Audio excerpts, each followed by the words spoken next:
వల ఎవరిని పోలుంది? వల ఎందుకు ఉపయోగిస్తారు?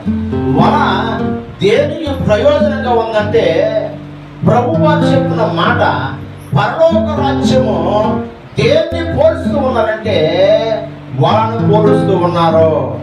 ఎవరు పడుతుంది వల? దేనికి ఉపయోగిస్తారు వలంటే? నానా విధములైన చేపలను పట్టు వలను పోలి ఉంది పరలోక రాజ్యము. మనం లేఖన భాగం చూస్తే మత్తయి సువార్త 13వ అధ్యాయము 47, 48, 49 వచనాలు కనుక చూస్తే 49వ వచనంలో ఒక అద్భుతమైన మాట ఉంది. అది జాగ్రత్తగా పరిశీలించండి.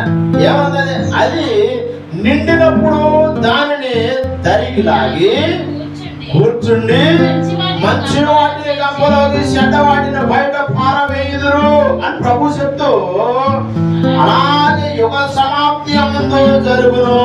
దేవదూతలు వచ్చి నీతిమంతులను దుష్టులోంచి వేరుపరుస్తారు. మంచి వాటిని గంపలో చేసినప్పుడు మనం మంచోడు మా చెడ్డలో పరిచయం చేసుకోవాలి. గంపలో పడిన విధానం, వలలో పడిన అందరూ వలలో పడతారు. కానీ అంటే పాపులు అంటారు ప్రార్థనకి, నీతిమంతులు అంటారు ప్రార్థనకి, అసూయపరులు అంటారు ప్రార్థనకి, చెడ్డవాళ్ళు అంటారు ప్రార్థనకి, బూతులు మాట్లాడేవాడు, పాపం చేసేవాడు, త్రాగుడు తాగేవాడు అందరికి ప్రార్థన పడతారు. కానీ నానా విధములైన వలను ఆ చేపలు బట్టి వలన పోతుంది పరలోక రాజ్యం. అంటే అన్ని రకాలే పడుతుంది. కానీ మంచి వాటిని ఏరతారో, మనం నీతిమంతులుగా ఉంటే మనం గంపలో ఎత్తబడతాము.